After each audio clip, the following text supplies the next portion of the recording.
Got some wild voicemail. Let me run through it here. I haven't even heard it all. Casey just slapped it on the machine for me. Howard, I heard that Peyton... Hey, who did the recording of this? There's something terribly off. Who transferred this to tape?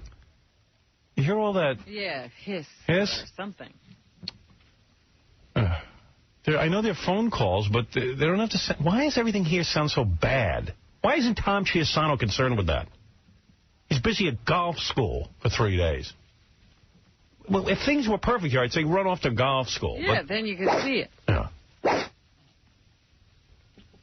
When he's not selling me out to some movie studio, I don't know. I guess he's at golf school. Creep. Can't wait for my meeting with Mel tomorrow. Beside myself with an agenda. I got such an agenda, I had to write it down. Really? Yeah. I got so many things I need to vent.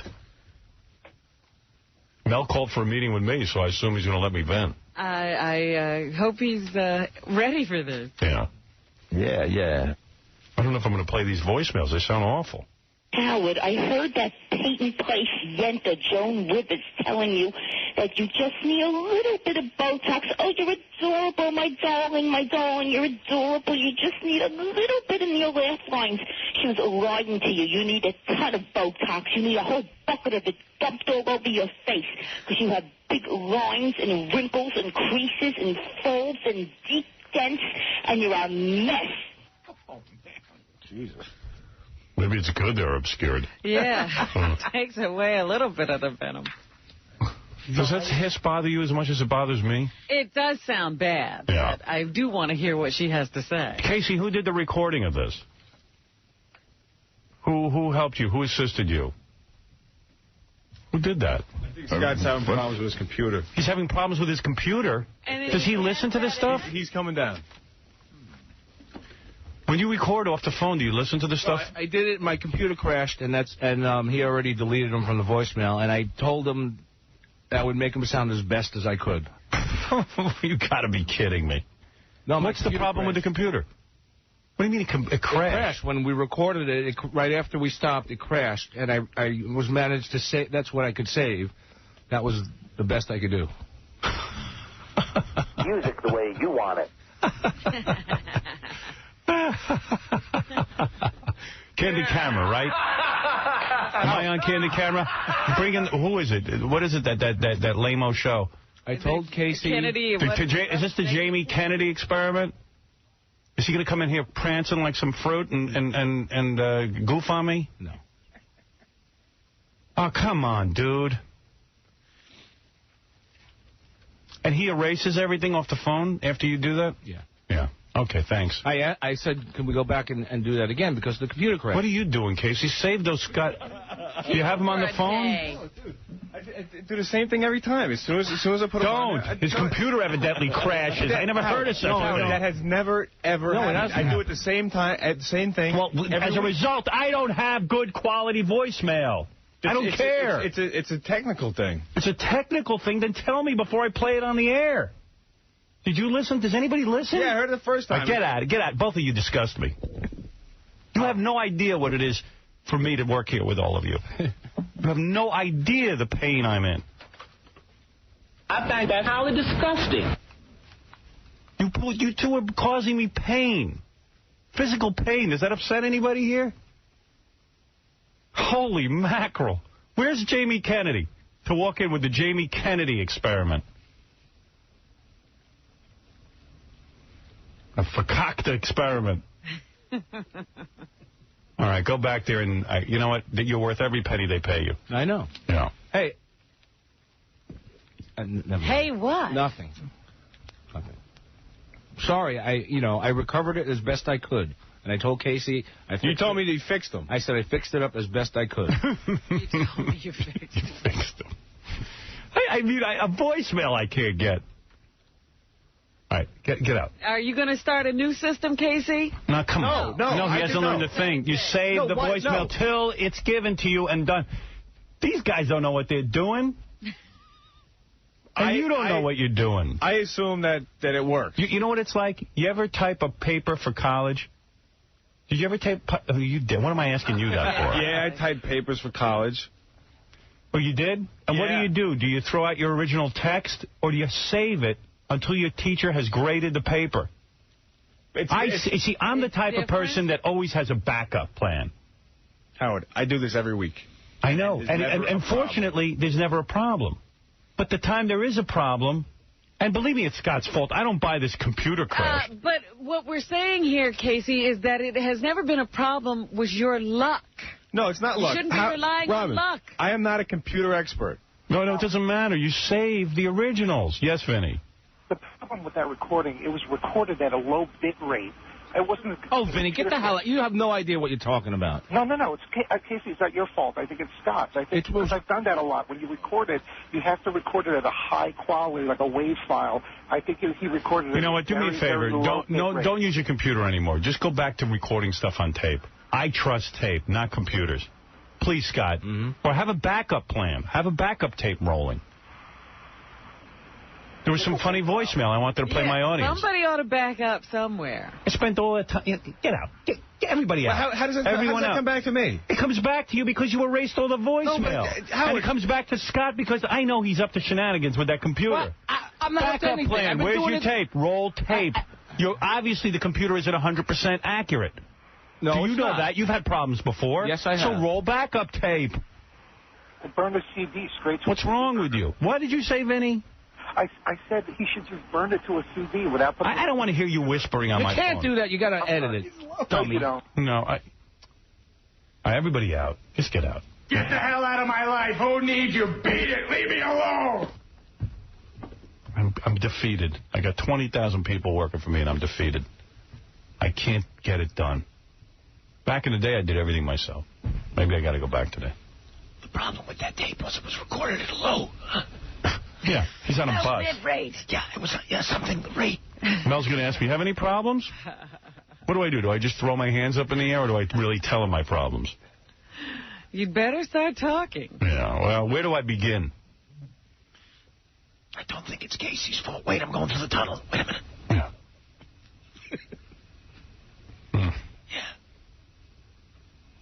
I don't know what to do. I don't know what to do. And everyone pretends like there's no problem. And nobody wants to do anything to correct it if there is one. I'm not going to save a thing. I'm going to keep doing it the way I did it. Yeah, Casey doesn't know a different way of doing things. Adam, you're on the air. Yeah, Howard. I'm sorry. I don't mean to bum out the audience with this. I am so sorry. I apologize. I know this isn't good. You're #1 in the country. You shouldn't have to put up with this technical crap, man. I mean, come on. I know. I don't understand. Give me some guys who get it. I don't know what to tell you, man. You need to get rid of some of those people. I think Tom needs to go. He's not playing golf. You got problems. The show's not the show without you. You don't know. You don't know. Tom's so not dynamic. He's good at selling me under the, what is it called, under the bus or something? Throwing me under the bus. Why do you put up with it? What am I going to do? I got to leave then. And I've worked hard to get to where I am. I got a nice contract. But what do I do? What do I do? I don't know, man. If there's a bummer, man, runs your phone. Everybody with the F word. Learn a couple of new words. Didn't I tell you to leave? Dude, listen to this, man. I take offense with this, okay? Because who cares? I do too. Howard, just listen to me, okay? I'm tired of being a good guy, okay? I go down there, I do my job, right? I can't control what happens in engineering. I do what I'm supposed to do. That's it. Okay? Why'd you erase the voicemail? Because that's what I do every time. After why don't you know? I'm going to tell you something. I'm going to let you know a secret. They should know at that time that there's a problem. There's at least 5 to 6 problems a day around here. Knowing that, you save it till you hear the quality of what the work is. Do you understand? You're a producer. I made you a producer, right? Yeah. So you use your head. You say, I know there are problems with Scott and the engineering and the computers and everything else. There's a good chance that it'll come out right, but it might come out wrong. I'll save the voicemail. I'll save it. I don't know how you could take offense. What are you upset about? I'm upset. All I did was what I'm supposed to do, and now you're coming down on me. Listen to me. So listen to a suggestion for how to do your job. Do your job right. Save the voicemail until you check Scott's work.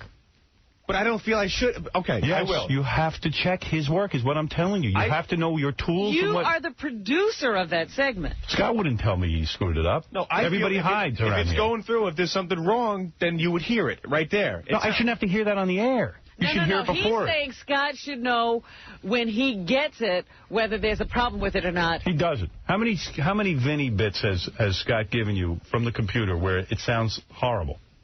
How many times does that have to happen? All right, look, I want off this. Tom, you go back to golf school. I don't need you here. You're a hindrance to me. You're not a help. And I got plenty to say to you. I haven't been able to bring myself to say it yet. You kicked me in the balls good. What? You know, go ask someone out there. Gary will talk to you about it. I've had it with you, too. Everything I tell you comes true. Just remember that. Everything. I'm a genius. You're not. Get out of here. All of you. Out, out, out. It's funny to you. You're in golf school.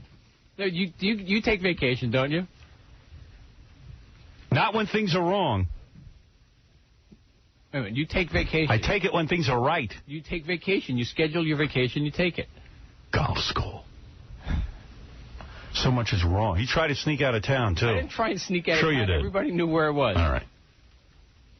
Thank you. My pleasure. Why don't you go figure out why engineering doesn't have the tapes for me? I will find out. All right. Who cares? It's everything around here screwy. Except me.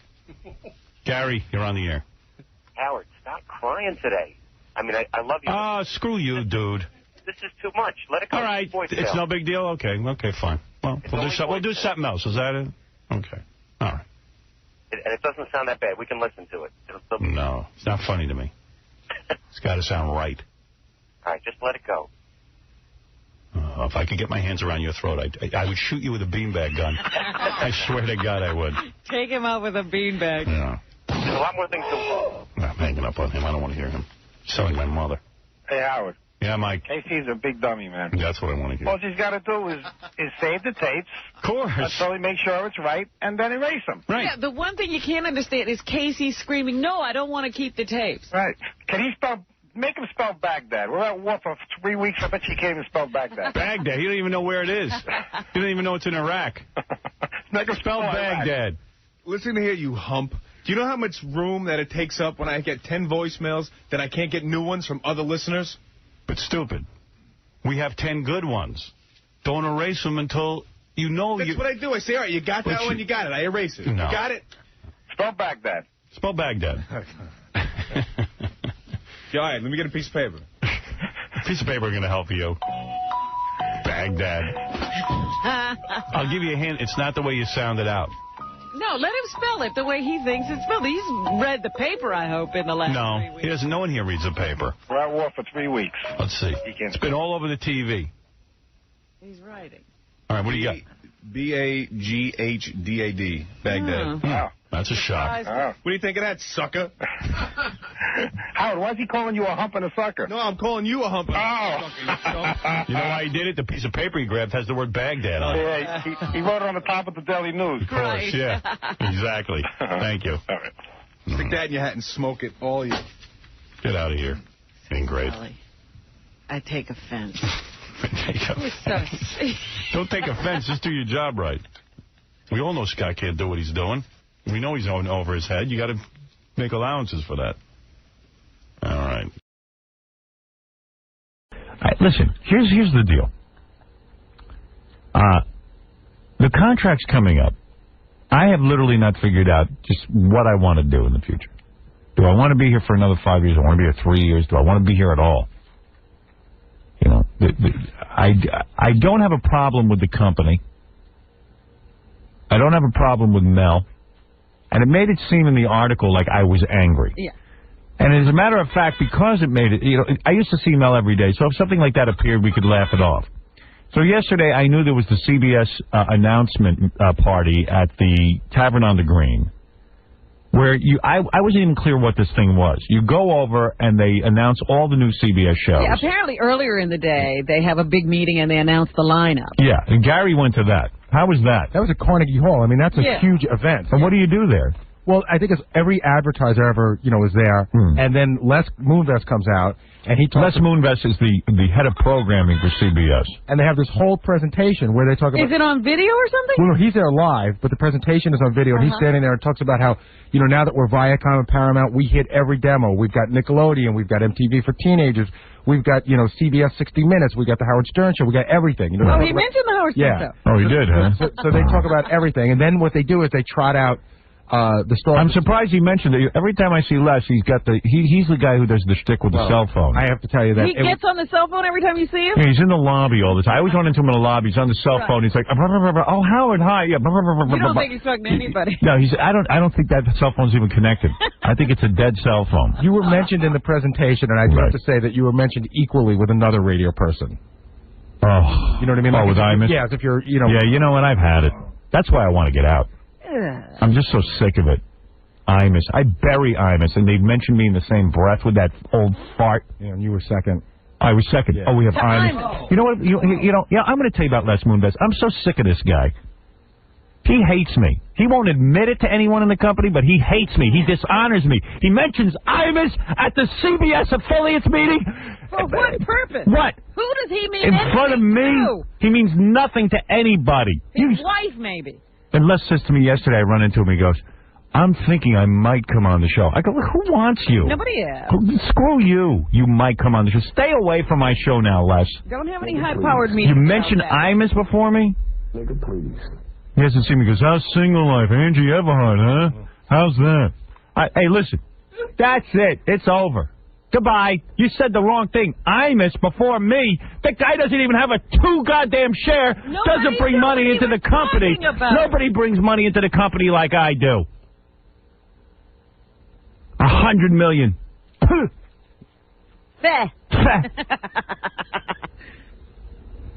I'm with Jackie. I want 300 million. That's right. Now you're angry. Jackie gets 100 million. Now you're angry. Do you want to know who they trotted out yesterday at this big? No. Wait a second. I'm not done yet about Les. Yes. Hey, Les. Thanks, pal. Imus, huh? Now remember how this was a... Yeah, Imus is making a ton of dough for the company. And by the way, the innovations the Imus show are coming up, and they're quite remarkable. You know that he hasn't died is the only thing he's doing. Yeah. You know, Les, really, you insult my intelligence. Let me tell you exactly how it happened so we're clear on this. What happened was they have this presentation. Do you have this on tape? No, I want to hear it for myself. Somebody does, because it's a presentation. I want that presentation in front of me. It goes like, we've got Nickelodeon, we've got this, we've got radio stations. And are they flashing up pictures or videos? And then all of a sudden you see a picture of Imus and you hear, Imus in the morning. We've got Imus. And then they go, we've also got Howard Stern. Also. And what happens when they say that? They have a picture of Howard, from the E! Show or the CBS show. Howard in the morning. Imus in the morning. What do you want, Vinny? Misrepresenting that. No. Listen to me. Who went? Mr. Spin Doctor. Image control. Listen, he didn't mention how there's a whole tape montage. I told him it's a tape presentation. It was a montage at the very beginning. Who wrote the montage? Les didn't. It wasn't Leslie. It was a corporate thing. Oh, Leslie. I'm on the phone right now. Stop it. Who are you talking to? Who is that interrupting my call? It's my son. Oh, your son. Tell him to get out of the room. Get him out of there. Get out. Get out, Howard, son. Who's more important, your son or... Yeah, told you not to be stupid, Jamora. Tell him that. Would you ever say to your son, I told you not to be stupid, Jamora? Yeah. Someone explain it to my father. It really is too late. Right. And by the way, there was a night Vinny was mentioned in the paper today, and he said something very nice. He said Vinny was overheard by Cindy. Listen, dude, you were at Rayo's? Yeah, that's a great place. Cindy Adams was sitting near you? No, she was sitting with him. I had dinner with her. Oh, and that's how Vinny got it. And you told Cindy Adams that 100 million isn't even enough for me. Exactly. Thanks. And everyone mocked. Wait till Mel reads that. I almost got kicked out. Vinny. But at least he said it to Cindy. How can Cindy overhear something when you're sitting right next to the guy? I didn't know that you were sitting right next. How did you eat with Cindy sitting? It was 4 Did hours. you get nauseous sitting next to Cindy? You know what Cindy wrote about me in the paper? That I dye my hair. What? Yeah, she goes. She's got something. She goes. Nobody knows. Yeah. She goes. Howard hugged me the other day. I hugged her because I said I'm sorry your husband died. Well, he died 5 years ago. Yeah, but this was a couple of months ago. All right. And do you know what she writes after I do this? She goes, Howard hugged me. She goes, only his hairdresser knows for sure, but those curls look a lot dark. Those curls are a lot darker than they used to be. When does she hang out with you so much? Never. And let me tell you something, honey. Unlike you, I don't dye my hair. I like her hair. Yeah, that beehive. And there's real bees in there. What is real sexy though. Yeah, she's real sexy. Her hair's it looks like an igloo. What are you doing with Cindy Adams? Don't even ask. I don't know. He's busy on his second helping of calamari. Doesn't even know who's sitting there. Vinny needs help. I thought you were on a diet. Vinny, I'm walking with Vinny last night after the CBS meeting. He's some diet he's on. He's telling me he's on a diet. When did he tell you that? He looks bigger than a house. You know, one afternoon I went to lunch with Vinny and Mitch. Vinny ordered a pizza bigger than the table and ate it all. Yeah, I know. Howard. Hey, by the way. Ask him about working out. Yeah, I know. I asked him. I said, I heard you went to work out with Gary's trainer. And Vinny goes, oh, my God, my body's killing me. How many times did he go? I said, well, Gary must go to some trainer. First of all, you take a guy like Vinny who's grossly overweight. He was very easy on him. He was making him work out with heavy weights. Really? But he wasn't pushing him that hard. Because you can't wreck. You cannot wreck a guy like Vinny. No, he was trying to evaluate him, and it wasn't like he gave the guy 30-pound weights. Really? He gave him 10-pound weights. 10 pounds. Vinny needs to walk on a treadmill for maybe 5 minutes. No, he did. I was on the treadmill with Gary. Vinny needs to get off his computer and stop downloading from Napster and get out and breathe a little bit. He's trying to download everything before Napster's closed down. Right. My trainer didn't push him hard, but Vinny has not worked out in a long time. Yeah, but Vinny is wrecked, and your trainer wrecked him too hard. I don't think so. He did. Anything. Ask Vinny. What do you mean you don't think so? No, you're always going to. Vinny, are you wrecked? I am so wrecked. Howard, when we were walking last night, I almost collapsed. Really? I'm telling you. Yeah. You got to go to somebody who understands to keep Vinny in the game of working out. Go to a hospital. I get you, Howard. Gary, compared to you, but you got to know Vinny. Gary's in good shape. No, Vinny hasn't worked out in 15 years. I've never worked out. What? I've never worked out. Yeah, but to you. No, not even. I even like. What did he do? We worked out. Vinny walked on the treadmill. For how long? 7 minutes. Okay, go ahead. Right. And then he worked out with free weights, but they never got heavy, and they weren't like long reps. You know, he did like 3 sets of 10s or 3 sets of 12. That's too much. You know, but how many pounds? You know, like the little the girl weights? Dumbbell weights. They were bigger than that. They were big. I think they were 10 pounds in each hand. Right. You know, which is. Well, he's wrecked. He's not in any shape. Pulled a muscle. Oh, man. You need to go to a gym where they understand. The 7 minutes on the treadmill was enough for Vinny. Yeah, he should have been done after that. I kept on looking at Gary, hoping we would be done, and he had his headphones on, and he was running like a whole racehorse, man. Vinny does 7 minutes on the treadmill. It's like, you know what?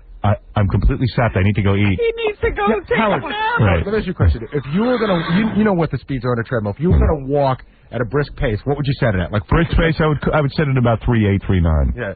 I think I said it at 4.0, but so we have what for Vinny? Yeah. That's too fast. Down to 3.5.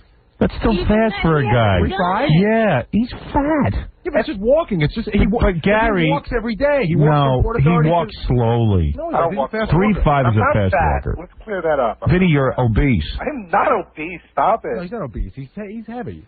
I'm not heavy. Easy, He's guys. not anything. He doesn't even need to work out. I weigh as much as you, Howard. All right, whatever. A good trainer would have taken Vinny and not worked him out so hard. Then the guy doesn't want to work out. Back to the gym again. Exactly. He's not coming back. He's not coming back. He already told me he's not coming back. But then I realized you have to eat right, too, and I'm like, well, you got to do that. That's too much. Oh, that's too much of a commitment. You know, you got to be in the head to go to a trainer. Now, Vinny's just not in the head right now. All right. So anyway, Vinny, listen to me. You're telling me Les had nothing to do with the mention of Imus? Absolutely nothing. It wasn't even a Then who did? Get me the name. Montage. Everything. Wait a minute. Wait a minute. Okay. Somebody's ultimately responsible. Why do they insult me here? Really? I mean, you know, Mel and I were talking last night about how we go back 14 years now. We're working together. These Johnny-come-latelys into the company are treated on the same level that I am. They're mentioned ahead of me in a montage. I don't want to be mentioned with Imus. Just because he happens to be in radio doesn't mean he's anywhere in my league. I don't want to be thrown in with him. Leave my name out of all the presentations. But how can you excuse Les? Les told somebody to put together a presentation for him. It's the policy of the company. And Robin, let me say something. Leslie never thinks about how I'm going to react to stuff. He worries about that goddamn Midler with the new show. And she hasn't done anything. She hasn't done crap. That's a great show. Yeah, she has a great show that's going to be off in 2 weeks. I've been here 14 years. I've been here, excuse me, I've been here longer than Les. What do you think of that? And suddenly Les is Mel's buddy. Dime one. Bette Midler hasn't made dime one. Dime one for this company. She's cost us dime one. I guarantee you she got $20 million. You're going to make a lot of money from this thing. No, you're not. That's going to, maybe. Yeah, and by the way, she's going up against a millionaire. Good luck. And what's Les's quote in the paper thing? He don't know what to do about millionaire. So he said, I don't know what to do about Millionaire either. Nobody can do anything about me. They got to wait for Millionaire to get old. But he's such a genius. You tell Les he's pissing me off. That's totally misrepresented. You know, he can't. No, let me tell you something, Vinny. We love you. We do your show every day. No, you don't. Nobody cares about me. That's not true. No. Vinny, you don't speak for the company. I do. No, you I work for Leslie. Vinny comes over, I'm talking with Mel. Mel goes, what are you doing here, Who Vinny? are you? Yeah, get away. We don't want to be seen with you. Who are you? And I go, hey, Vinny, go home and fix my daughter's computer. Oh. She's not clear on how to download from Napster. I can take care of it. All right. You're too sensitive. Les is almost dead. He's not dead to me, but he has cancer to me. Oh, stop. All right? Oh. He's terminal. All right. All right? He's almost dead to me. He's a great guy, and we love you. We do. We love your haircut. We love your haircut. Yeah, nice haircut. You know, I tried to call you yesterday, but all I have is your office number. I couldn't call your cell. Oh, he doesn't give that out. Oh, really? You have to call his pager to get him. Oh, well, forget it then. I'm not going to sit and call a He'll pager. give it to you. He'll give it to you. I don't know what he'll give me. You'll be the only one. All right. Your wife doesn't have that number. Nope, You'll give nobody. it to Howard. I wanted to call and ask you a question, but you're unavailable. Well, I'd rather say it off the air. Okay. You know.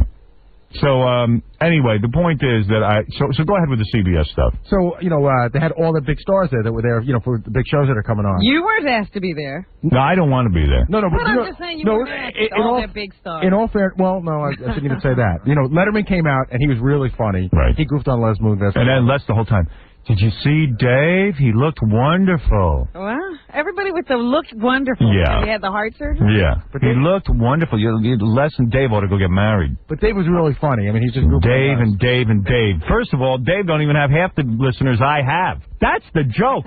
Everyone's with Dave and Dave and Dave. And he looks wonderful. And he looks wonderful. Meanwhile, Dave doesn't deliver the audience I deliver. Dave has 2 primetime shows on CBS. Why don't let me please. Big deal. They still haven't made dime one. No, Raymond has.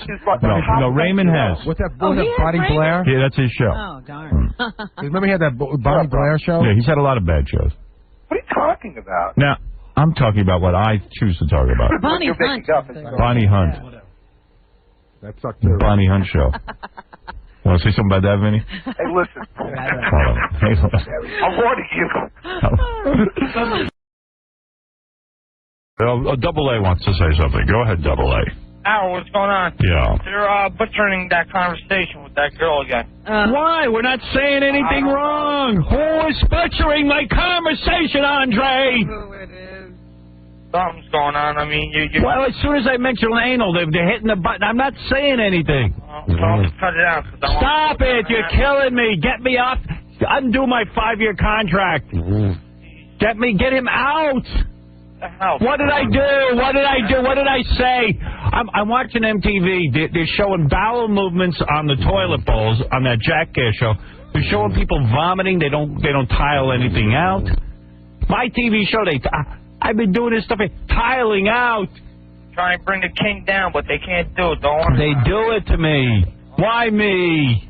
Cut it out. Oh, for Christ's sake, I want to smash someone's head into the goddamn wall. Hey, you say the word, I'll come down there. No, I don't need you to do it. Someone better get everyone away from me. I'm going to hurt somebody. Attaboy. I'm going to be like Puffy. Stop taking crap from people. Oh, I'm ruined. I'm ruined by somebody guessing. Don't guess. They're driving me crazy, all of you non-creatives. I like the Beatles. You like the Beatles? Go work with the Beatles. What? Go ahead, Andre. Shooting the messenger, Howard. Leave me alone. Get mad at the FCC. Don't get mad at me. No, I'm mad at you because you're editing wrong. I didn't say. I know what I said. Nothing was done inappropriately. No, wrong. Go edit the Beatles. You're heroes. Beatles don't need to be edited. Leave, Andre, before trouble starts. Goodbye, Howard. Please, get away from me. All right. Get away. Get away. You're my saboteur. You are my enemy. I hate you. Get away from me. Don't shoot the messenger. Who should I shoot? Oh, shut up, Jackie. You're almost out of here anyway. I need a week away.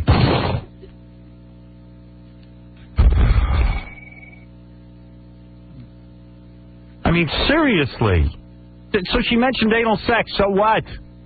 We didn't. No, we didn't do anything. We didn't get explicit about it. She said that she's uptight about it. She's nervous about it. Robin said you have to relax. What is so bad? Tell me what I said that was so bad. No, I was thinking maybe you got a little rated X on. I'm the only one who's got Andre. They got a whole chain of Howard Sterns working for the company. I got Andre. Yeah, they saddled me. Clones don't have to have it. Nobody has to have it. The original. Send in the clones. Come on. You rule, Howard. No, I don't. There you go.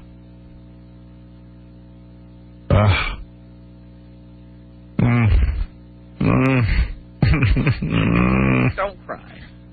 I got agita.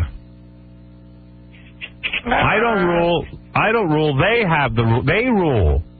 I rule by their rules. Hello?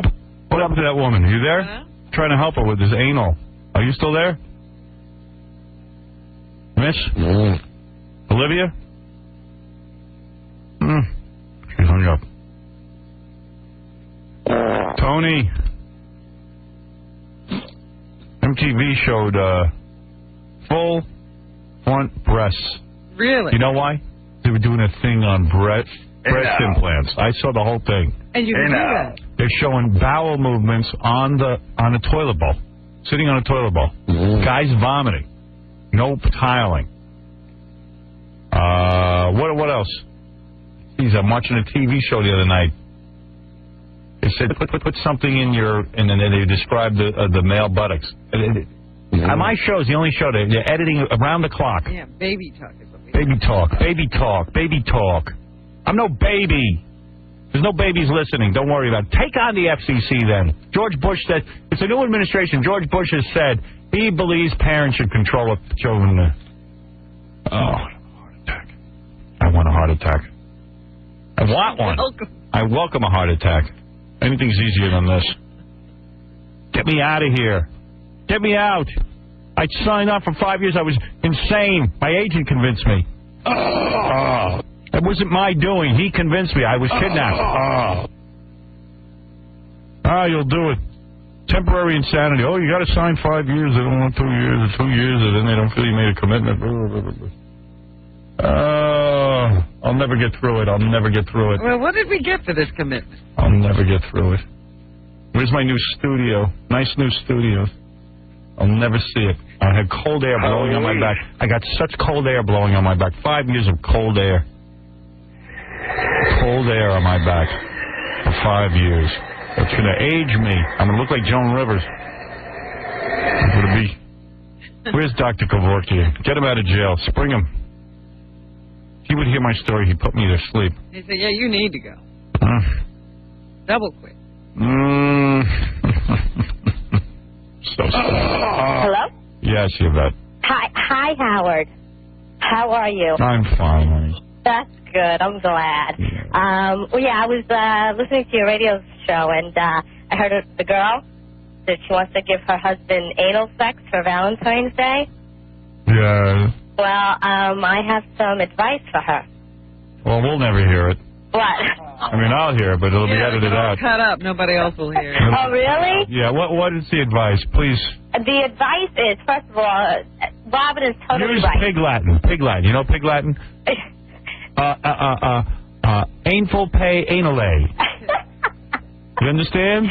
I'm not really too good with. All right, go ahead, Olivia. Anyway. Anything bordering on adult around here gets obliterated. Yeah, I can't understand this. It's, Andre, the Beatles. He's a Beatles expert. Did you know that? The guy working the button is a Beatles expert. That's what he does. He's a Beatles expert. Oh, my God. He knows the Beatles. Yeah, well, I was watching your movie last night, for his birthday, he's going to Abbey Road to record for 12 hours. His wife got him that. I know everything about him. What's he going to record? He's going to record his music. He plays the bass every day. I can't wait for that day. Oh, come on. So any advice? I mean, that Tom Chisano who still does it. Don't go to L.A. Don't spend $1 million bet. Make it 100,000. I can't get 100. I don't understand. Your rating's going to be any higher if you make $1 million bet or 100,000? You're so stupid. Oh. You're killing me. You're killing me with your stupidity. Why can't radio elevate itself to the level of television? where they spend $1 million. No, television won't have to come down to our level. Yeah. He's a hurdle on my way to greatness. I could have been a contender. Howard, I have a question for you. Yes. Yes. That's pain. I wanted to know if I can come down and see you. I think it would be worth your while. Why? What's going to happen? What's going to happen? A baby. Huh? You're a mom. You got a baby. Sit home with that. No, I think it'll be definitely worth your while, and maybe you can do something for me that would make me very happy. I don't want to give you breast implants. Oh, come on, No. Howard. I'm totally into this, and I'm a good-looking woman. I'm 33 years old, and I just... John, you're on the air. Howard. Yeah. How you doing? Big fan. I'm not doing well today. It doesn't sound like it. No. Ever since you came back from the Playboy Mansion? Oh, shut up with that theory of yours. Ever since you came back from the Playboy Mansion. Seems like you're in a bad mood. I'm not in a bad mood. I was in a fine mood until my show. How would you feel? So what do you do for a living? Nothing. No, really, what do you do? Huh? What is your job? I work in a warehouse. All right. You can't do anything with that, Howard. That means you're a pot dealer. No way. Well, all I'm telling you, let's say do you play music? Do you do anything? Sure. Yeah. Well, how every time you started to record something, they edited you?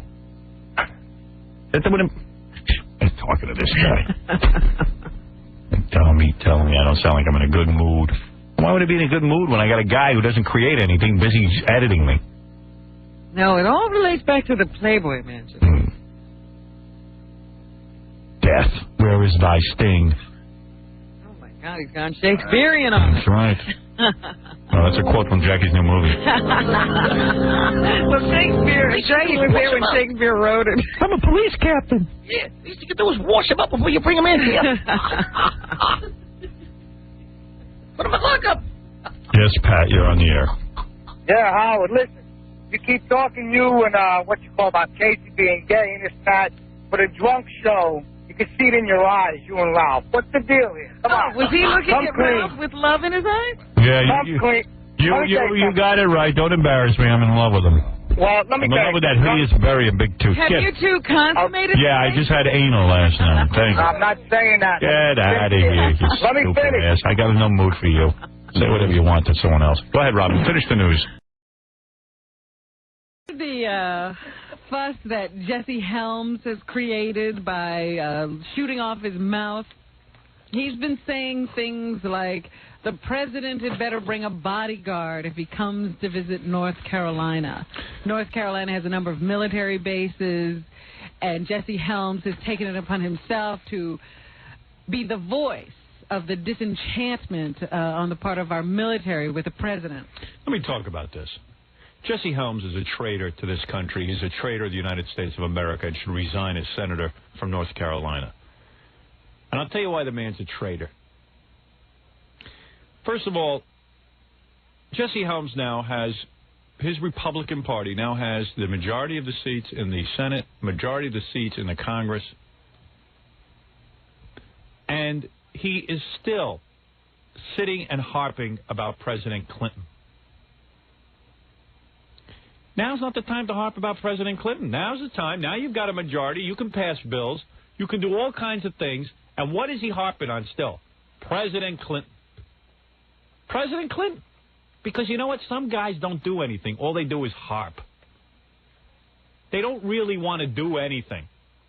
It's totally inappropriate at this point for this guy to be screaming still about President Clinton. You've got all this exciting opportunity. For the first time, I think, in 40 years, you've got this kind of power in the Senate. And you're going to sit there and harp on President Clinton. Now, let me tell you something. This Oliver North who ran is the same as Jesse Helms. Oliver North, during his campaign, comes out and he goes, President Clinton's not my commander-in-chief. Oh, he's not? Well, if he's not your commander-in-chief, why don't we lock you in jail for being a traitor to this country? Because that's what you are. You're a traitor. You're telling me, a military guy is telling me that you want to be the senator from the United States? Well, how about Oliver North isn't my senator? What is that? He's not my commander-in-chief. And you got some of these guys like Jesse Helms who are hateful guys. They're against the president from the day he gets in. Jesse Helms doesn't want to see anybody do well. This is why he's a traitor to the country. When you believe in the United States of America, after the election, you get behind the president for at least 10 minutes. Well, I sat there and I wondered to myself, is he going to do the best thing for America? No. In his position, No. or is he going to do whatever it takes to bring Clinton down? Well, let me tell you regardless of what it does to the country. This is what I'm talking about. If Jesse Helms wants to be a great senator, a great politician, someone who did something for people, to come out against President Clinton, these guys come out in a way, not against his policies, not against his, he's coming out against the man. And there's no respect, yes, and there's no respect for the presidency of the United States. I know as an American, even when George Bush was in, I voted for George Bush. The day he got in, I said, gee, I hope the guy does well. I hope he doesn't run off to Camp David every 2 minutes looking for vacations. I hope he does well. Because I'll tell you something, the country has so many things that are wrong with it that they need help. The taxes are through the roof. I said, I'd like to at least feel that the guy gets a shot. And this Jesse Helms is so filled with hate. He's such a filth. He's such a nothing. He's such a know-nothing, do-nothing, filthy human being. He's such a scuzz. He's not a man of ideas and visions. He's a man who just sits there, the same tired routine. President Clinton is not the commander-in-chief. If he ever comes to North Carolina, I hope he gets killed by the military. You'll see he's in trouble. What is that? Wait, you don't respect the presidency? What if I got in this? I hope someone shoots Senator Jesse Helms when he visits New York. Oh, he'd be outraged. Yeah. Jesse Helms has worked hard behind the scenes to make sure that I'm not on in Georgia, to make sure that I'm not on in Atlanta, specifically, that I can't do radio shows there. This is what the kind of work Jesse Helms is involved in. He's sitting and worried about that. Instead of worrying about what's going on in this country with taxation, the roads, anything that children, feeding the hungry, something that you could sink your teeth into to say, there's a great man. He's nothing. He's dirt. President Clinton runs rings around this person.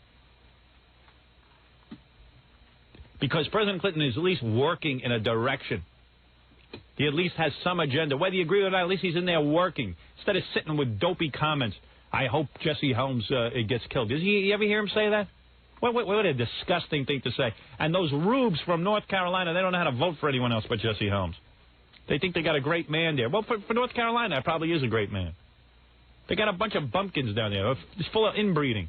It's not even part of the United States. He's lower than a piece of dirty styrofoam, Jesse Helms. And you know how low dirty... You ever walk down the street and you see dirty styrofoam on the street? A dog won't even smell it.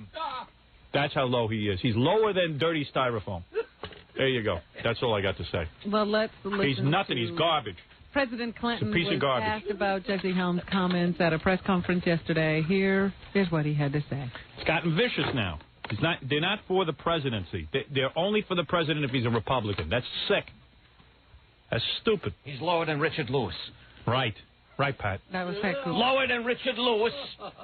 That's Pat Cooper Jr. He's lower than Richard Lewis.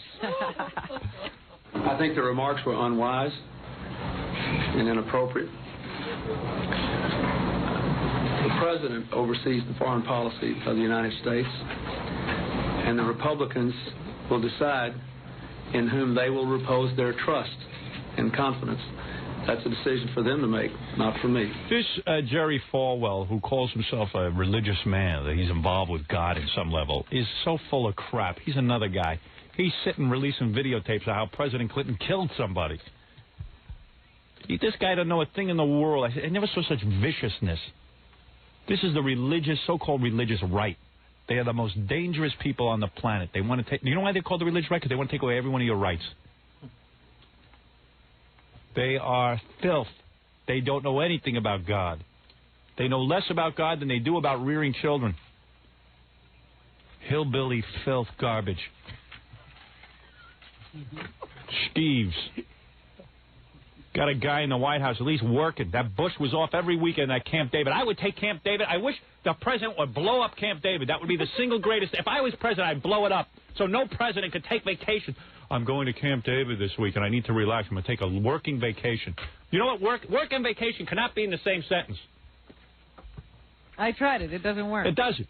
I have never had a working vacation. Either you're on vacation or you're working. I took my work with me on vacation. It sat in a corner. Yeah, that Bush, that bastard. No. Well, now he's not president. You can say that. You're damn right. And he was no commander-in-chief.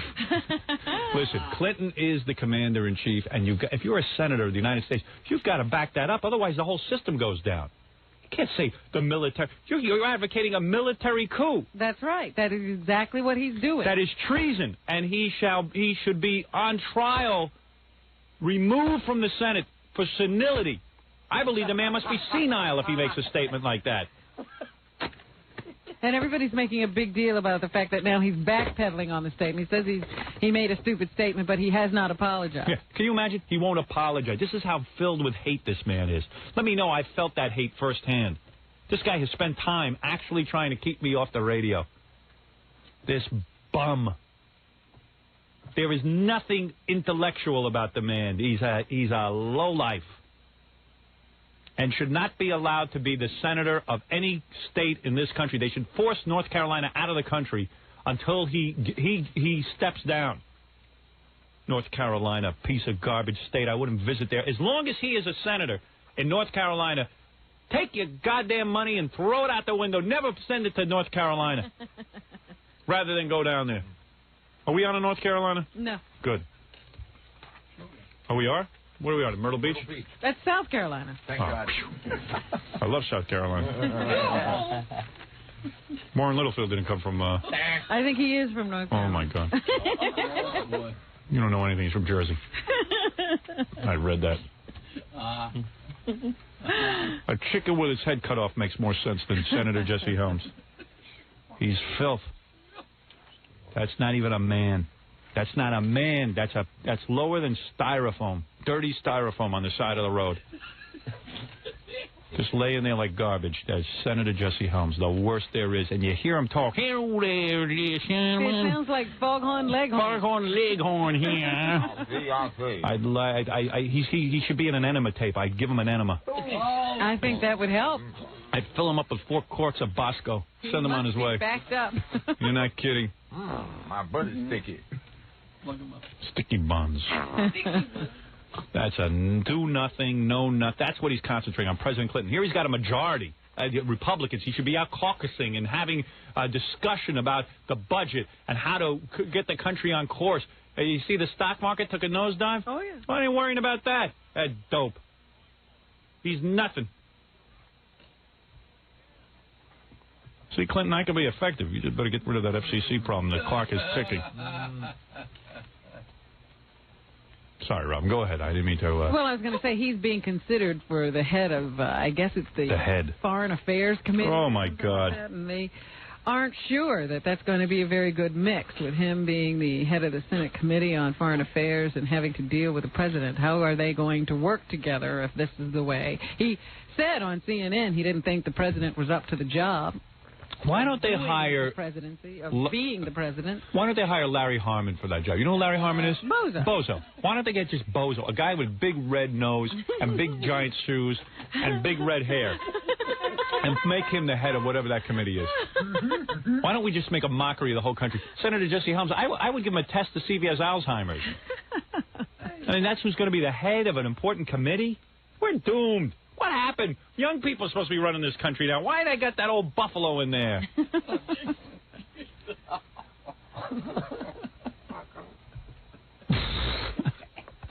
I mean, it's unbelievable that this guy he should be in a retirement home somewhere screaming that he's Tarzan, running around with a mine on a loincloth. You wouldn't mind it if he was screaming about the president from a wheelchair wrapped in a diaper. Then it's fine.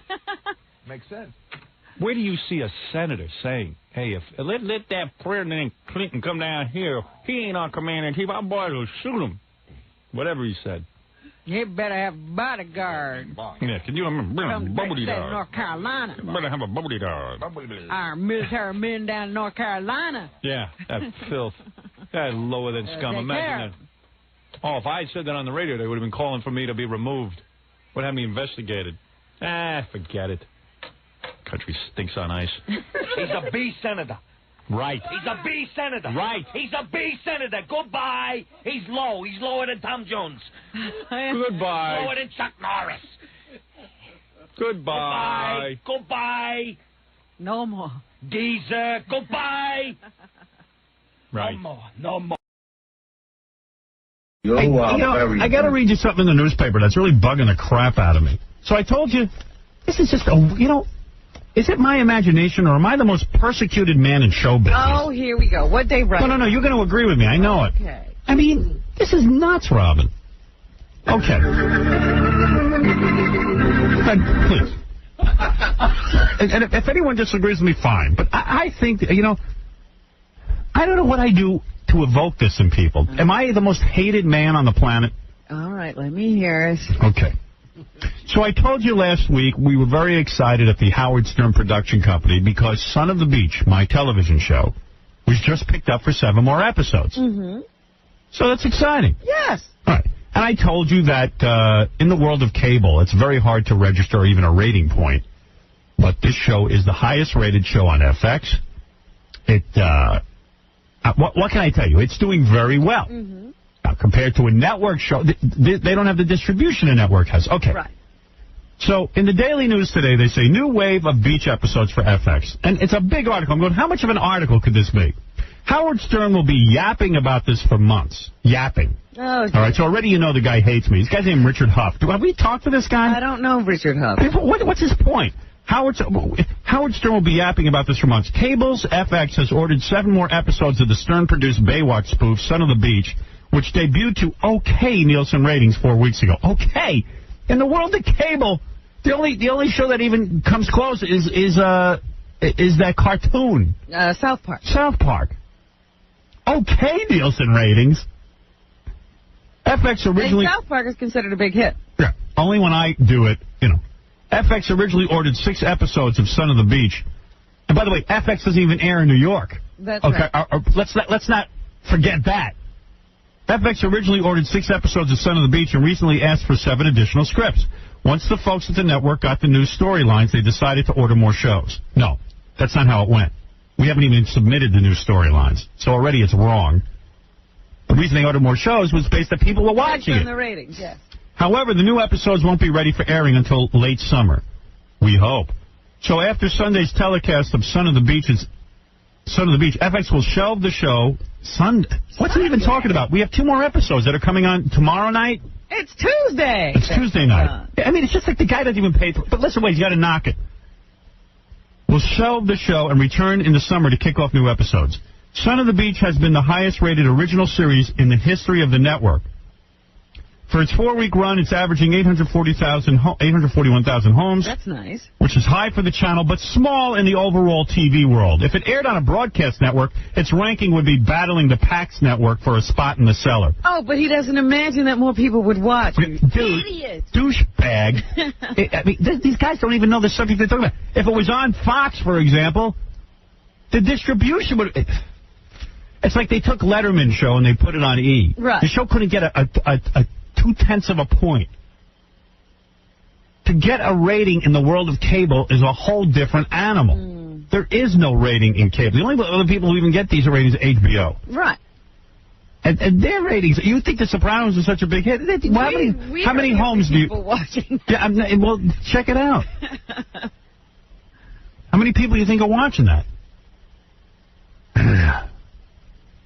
It's so... I now understand what you're saying. I thought they had written something about, you're being at a restaurant or something. But that is... No, but the guy is so anxious... To knock you. To knock me. Even everything he said, he can't find anything wrong. He's got to make it wrong. But it becomes... He just ruins it. I was so excited. I said, gee, this is great. The show's doing well. People are tuning in. They enjoy it. But what I'm saying is, here's the statistic. It's the highest-rated show in FX history. Instead of just leaving it at that, he has to now explain to you why it's not good. If it had been anyone else, they never would go into that explanation. And the explanation is not sound. It's cable. I admit that. It's not the world of network television. The show isn't on the network. I wish it was. I'd like to take a shot at getting some audience for that show. Mm-hmm. If you could attract an audience to a cable show... Well, imagine what you could do with a network. Oh, please. I don't know why they always insist on, Howard Stern will be yapping about this. I wasn't yapping about it. I was proud of it. But okay, fine. So, I yap. That's what I do for a living. I got to fill 5 hours. None of these guys, by the way, ever filled 5 hours of airtime. Yeah, but what is Richard Huff doing? He's yapping about your success. Right. Yeah, dude. Maybe I'm yapping about it, but you're writing about it.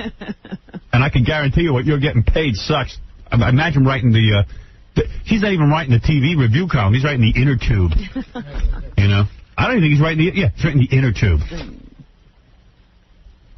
You know, why not just strip me and rape me with a fire hydrant? Get a good picture of it.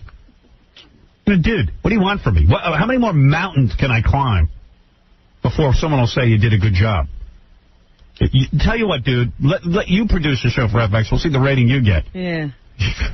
FX is like a non-existent cable channel, and we put it on the map, but that's not good enough. Well, he has no ideas. Compared to CBS television, that's nothing. You know, that's the guy's point.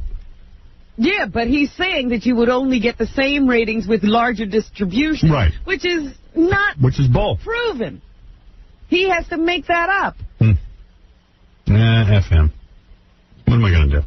I just hope people reading the newspaper realize that every line is not a fact. F you. Get a nigga, get a table, James. Man.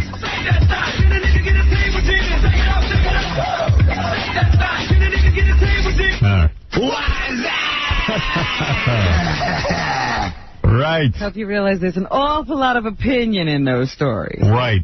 Well, that's why I get upset. I just like, what is this? That's why I play, can a nigga get a table dance? That's why I play that. You can't get a table dance. Not when you're me. I'm like a black man. It's just like Livia says. It's all a big nothing. What makes you so special? Right. Well, she sure sounds like my mother. Yeah, that's a you. I hope not. Don't you get jilted? Yeah, big shot? Now you can't give me a kiss? I don't know. I did everything great with you kids. Everything. You won't eat food from my table? You better straighten up. I was cleaning out my briefcase. I found pictures of that Asian chick I met in Los Angeles. What is it, Oriental or Asian? It's Asian. So this week it's Asian. The one with the big boobs. I remember I told you, me and Richie were at a hotel. We were going out to run. And we met this black chick and this Asian chick. And I thought the Asian chick was hot. The black chick was hot, too. Yeah, the Asian chick was hot, you know, and I was, like, checking her out and everything. And I came back and I told you about it on the air, and then she sent me a letter. What'd she say in the letter? Yeah, she's an actress, you know. Just looking for exposure. Yeah, because she was like... About me. She was like, I met you at the hotel a few weeks ago. A couple of days ago, I was driving down Sunset, and I heard you talking about the Asian girl you had met at the hotel when you were in L.A. I almost crashed when I realized it might be me. I'm sending you a couple of pictures because I thought you might want to remember me, you know. I think you need a hot Asian chick on Son of the Beach, don't you? Oh. See? It was nice meeting you. Next time you're in L.A., maybe we can grab some sushi and sake. Well, that was nice.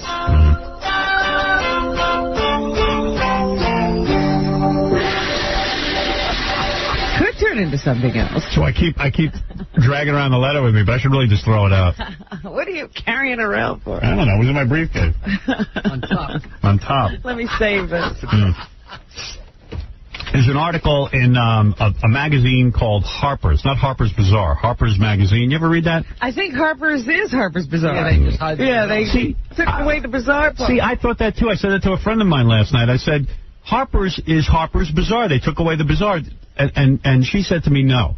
Harper's Bazaar is still Harper's Bazaar, the fashion magazine. And that Harper's is an intellectual magazine that's been around for like hundreds of years or something. Oh, well, maybe that's why we don't know. Yeah. And you got to be real smart to read it. I can barely understand it. It's the magazine for the two people who can understand it. You can tell it's like an important magazine. It's 150 years old. And the print is small. Right. And I was like you. I was like, oh, that's Harper's Bazaar. And you're like, no. No, you dummy. No, you dumb obviously idiot. An intellectual oaf. But there's a guy named Greg Kritzer. I think that's how you say it, who wrote this article that I could barely get through because I'm not smart enough to comprehend it. But I can't even say his name. It's everything I've been saying, that if you could read this article Americans are fatter than fat. I mean, listen to this. Today, 1/5 of all Americans are obese. 1/5? I have a statistic here that says 51%. That's right. Are overweight. 50.1. How about 25% of all Americans now under the age of 19 are overweight or obese? Yes, they say young people are really coming on. And the guy says, you know what? Forget about the HIV. I mean, don't forget about it, but forget about all the epidemics and cancer. Obesity. This is what I was talking about. This country. People say to me, Howard, what do you care if people are fat? I'll tell you what. My taxes are going up because I got to keep paying for hospital care and medical care for all these people who get diseases. That's why... Well, you know, last night when I was watching The Sopranos, I was like, thank God for guns. These guys couldn't kill anybody. They're so fat they can't run. Yeah, right. They'd have to hand-to-hand combat. They couldn't possibly fight with anybody. So they're talking about how in the black and Latino communities in particular... Obesity. There is such obesity. And there is so many, the fast food restaurants, and they even, like McDonald's, has supersized meals. They have to say to the people, do you want your meal supersized? So there could be more Coca-Cola, more sugar, more fat in the meal, and more fries, and more fat and fat and fat. And I'm sitting there going, people are suing tobacco companies. At least tobacco company, they got a warning on there. You're telling me that you don't know that these foods are killing people? And they're talking about how it's so out of control. There's so much fat. Guys talking about a Krispy Kreme donut store in Los Angeles that opened up near the Latino community, and it's just... Went gangbusters. They had open, too. Yeah, you could throw up from the amount of fat everybody's eating, and they said that even it's unusual that in the black community, they said with the white community, that kids have bad self-body images. They see themselves as fat. In the black community, the women are getting fatter and fatter, and they think they look good. Right. They're like... They don't have these body issues. Which is bad. You think it's good, but it's not, because... Health-wise, it's really bad. And I see that on, Ricky Lake and stuff, that a lot of the fat black women come on, and they're like, I look good. What are you talking about? Every other week, they do a show with fat women who want to be strippers. Yeah. And their girlfriends, who are also fat...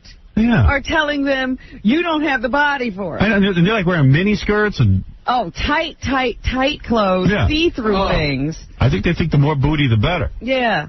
But it's a weird thing. They got everything. They got belly and booty. Yeah. I can't get a boner from the bunch of them. And it's really weird, all these fat... And I'm watching Ricky Lake show. Yeah, I want to be a stripper. And it's like, where? And they come down the runway dancing. Yeah. And they're also saying that the mortality rate among African-American mothers because of obesity, leading to diabetes and hypertension, is so out of control. And also the white community is just as bad. I mean, but it's also mostly praise on the poor, because wealthier people seem to understand what they should eat. But also, there's it's comfort, and, you can have a good time. Food is good to you. Right. That's the one thing you can afford. That's right. And I don't know. And then they're saying how fat is keeping the country growing. It's like, not only these fast food restaurants doing great, but even all the whole hip-hop clothing and all that, it's baggy and big and baggy. So it's just a whole industry for fat people. More material. You got to buy more clothes as your weight goes up. Yeah. So it's a whole thing. Well, I was just reading that the reason they have the statistic in USA Today is because the average seat size, for the seat portion that you sit in and determines the width of the chair, used to be a standard 18 inches. Right. And now that's growing and growing. They've had to get rid of that bench kind of seating in the subway because, they used to scoop out a little portion and that would be the seat. Yeah. Well, people's bottoms are so big that, those ridges were bothering them. So they've widened the seats now to 21 inches or something. And they're saying the clothing, the media, the food, and drug companies love all this fat because people are buying more drugs to... control their diseases. Their high blood pressure and diabetes and all that. Yeah, it's a real cool article. That's what I've been screaming about. I just love that. But it's in Harper's. Nobody will read. I know, because I love that McDonald's, throughout my whole career, since I got started in the business pretty much, has targeted me taken away my sponsorship. I'd go to a new town. The first thing McDonald's would do is, oh, you hired Howard Stern? We're taking our advertising off the air. Right. I just love that they're trying to paint me into a corner as bad for America. I don't think so. I've always said the people who least like to advertise with the Howard Stern Show are people who have things to hide. Right. Our advertisers have problems. Our advertisers have no problems. That's right. You know why? Because they're normal. These are the places you should go. That was my point. I tied fat somehow into helping us. That's absolutely true. Right. Let's go to the news, Robin. Richard Huff, I just called him a pussy about 2 hours ago from the Daily News is on the phone. I called him a pussy because he didn't call me yesterday after his shoddy journalism. No, he answered with another article. Yeah, and it's just so tacky. I don't claim to be the most important person in the world. I'm a disc jockey. Well, you must be because there's so many articles about you. I put this show on TV called Son of the Beach, which airs tonight. And it's done very well. I mean, what can I tell you? I've been on the E! Network for years now. I'm the #1 rated show over there. And what is there to say? They picked up 7 new episodes. So Richard Huff has to... Richard, hi. I don't want to talk about you without you being able to respond. But I consider you to be a garbage journalist. I don't like what you wrote about the show because I really think it's filled with what-ifs. And these are the kind of what-ifs you never put about anybody else. You targeted me because obviously you have an agenda against me. And if you're going to tell me there is no agenda, you should start the article by saying, I have an agenda with Howard Stern. I want to badmouth him. I want to present a bunch of what-ifs. And here's my point. You said in the Daily News, gee, Howard Stern's show has been picked up for 7 more episodes. I'm referring to yesterday's article, not even the one today. And I'll get to the one today in a minute.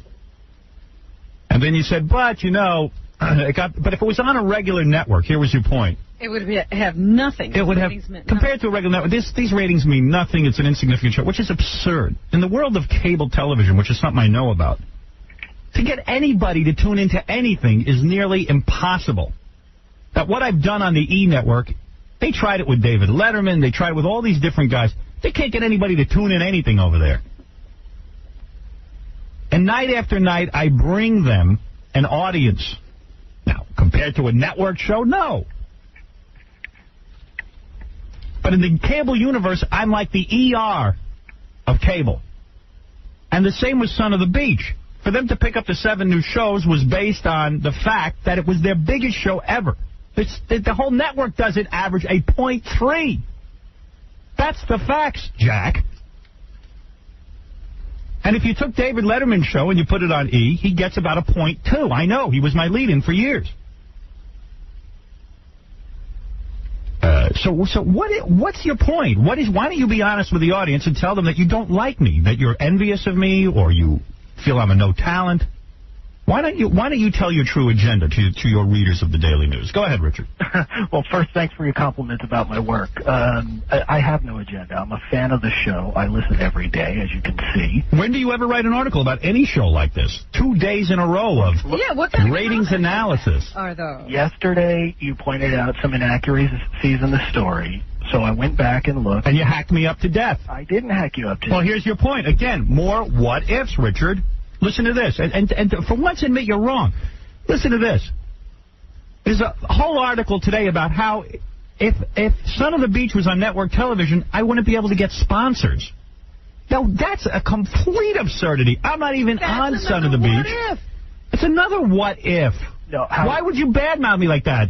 That's a what if. You don't even know that's the case. First of all, that's in a quote from an advertising executive. Yeah, but you're the one shaping the article. Second of all, you're missing the point that last week your ratings fell 30%. So what? They're still the highest on the... Listen, let me tell you about the E! Network, okay? So then you can raise the question of what happens tonight.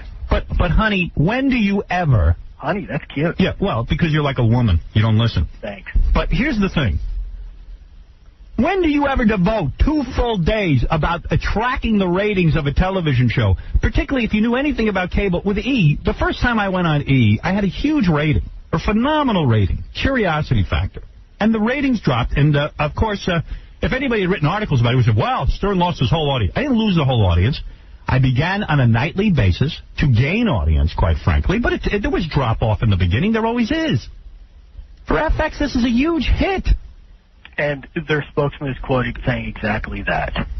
Yes, but the fact of the matter is the whole article is a big smack in the face. After all, look at the success. My production company put on a show. The show is a hit for FX. They renewed it for 7 episodes, but your article is filled in, if Stern ever had his show on regular television, he wouldn't have a sponsor. It's like, this where do you... audience is nothing compared to a network show. The article is filled with negativity. Come on. It's an agenda. You wouldn't sit there and write that about any other show. You read the paper every... I read it every day. I read the Daily News every day. You never... know what I write about. Oh, come on, Richard. You're wrong. Oh, okay. Well, you're not going to see it. I know it. But you don't think there's an attack going on here and an agenda. I seriously doubt your claim. It's okay, let's get a rise out of Stern. Let's rip them apart. Whatever I do. And whatever I do, you guys do this. What a phenomenon that a radio guy has a hit TV show that he produced. That's not anything to write about. No. What it is that it's a slam. It got picked up for 7 more episodes. But guess what? If it was on regular television, it would never do well. That was the first article. Yeah, but. Well, how do you know it wouldn't do well on regular television? We're just putting the numbers into context. No, but you're wrong. Your interpretation is completely wrong. No, it's not. How come David Letterman has a 4 rating, let's say, on network television? They put him on E. He had a .2. Just the opposite happens for David Letterman. He does better on network because the distribution is greater. I'm not even distributed in New York with FX. And I'm still getting decent ratings. Which is pointed out in the story as well today. Yeah. Oh. Today? Yeah, today. What happened yesterday? Yeah, anyway, I probably shouldn't have given you airtime. I know I'm supposed to ignore these articles because you guys love this. But he also acts as if the only people who would watch you are the people who can get FX. If you were on CBS or ABC, nobody else would watch you. What, they're only watching it because of me? It doesn't say that either. How come if you know so much, why do you have such a rotten job? What do you make a year? What does it matter? I'm just curious. You measure a man by the size of his wallet? In a way, yes. I'll be honest with you, I do. Well, I suspect yours is a little bigger than mine. Well, I mean, if you know so much, why are you what are you? You're not even the TV critic. No, I'm not a picture boy, sorry. You're the inner tube guy. No. You're the last page of the newspaper. You're after the obituary. See, you're almost not in the newspaper. Yeah, I mean, one more page and you're out of the newspaper. I mean, how do you know so much? I don't, obviously. Yeah, I mean, all of a sudden you're an expert. And let's face it, journalists can slant an article any way they want. This could have either been a rousing success, which it is. You talk to anyone in the television. I've gotten calls from every television executive saying, my God, you're a real television producer. You put together a good show. Who else do you write 2 articles about the same thing and on 2 successive days? None of that. You don't do that. The article's about Son of the Beach, which I'm the executive producer. Else to write. You don't even see a picture of the cast. It's only pictures of me. He has, it's all an attack on me. Don't read it. I don't pick the pictures, Howard. I know. Of course not. You know that. No, of course not. But why 2 days of articles about Howard? Because you know that gets attention. That's interesting. Yesterday, he pointed out some errors in the piece we did. I did. So then you slam me more. Did you apologize? No. By the way, it wasn't errors in the piece that you did. It's the slant. And you know exactly what I'm talking about. Here, the FX network picks up the show, and then you have to write half of the article is about how if it was on a regular network, it would never do well. Yeah, who chooses that? Like a good thing. It's not such a good thing. It's not a good thing, by the way, that he got picked up for. Because if it was on a regular network, what a ridiculous guy. It's on FX, and it's doing great. That's the story. And the one mistake was that they didn't pick it up after seeing the scripts. The scripts have not even been written. They picked it up because of the ratings. Of course. You had it all wrong. And let me tell you something. It's not a question of if it aired on a network. It's a question of it airs on FX, and it's doing very well for them. It's creating attention. Which people are laughing. And it has no lead-in. It got great reviews. Which is pointed out in the story today. In terms of the lead-in... your stories don't make me look like a hero, I'll tell you that. So you have a lousy lead-in, but what other show has somebody talking about it every single day? So what? What's the difference? I think that offsets a lousy lead-in, no? No. Then obviously you discount the power of your reach. My biggest audience is in New York. The FX doesn't even air in New York. What about that? Why don't you write that? It's in the story. It's in there, but it's certainly not. It's not slanted in my favor.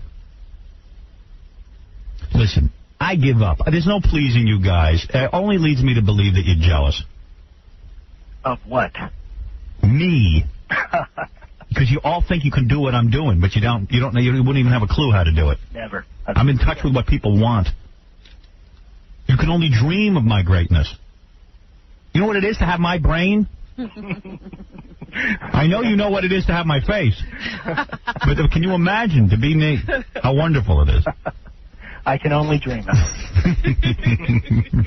All right, at least you're not a pussy. You called in. You did call. I'll give you that. You're a man. I appreciate your reading. All right, Richard. Take care. Bye-bye. Bye. I have a disagreement with him. He knows what I'm talking about full well. It's all the way you slant everything. But something as simple with me is that they picked up 7 new shows can be turned into a negative. Right. Makes you want to slit your wrist. You want to do the news? Sure.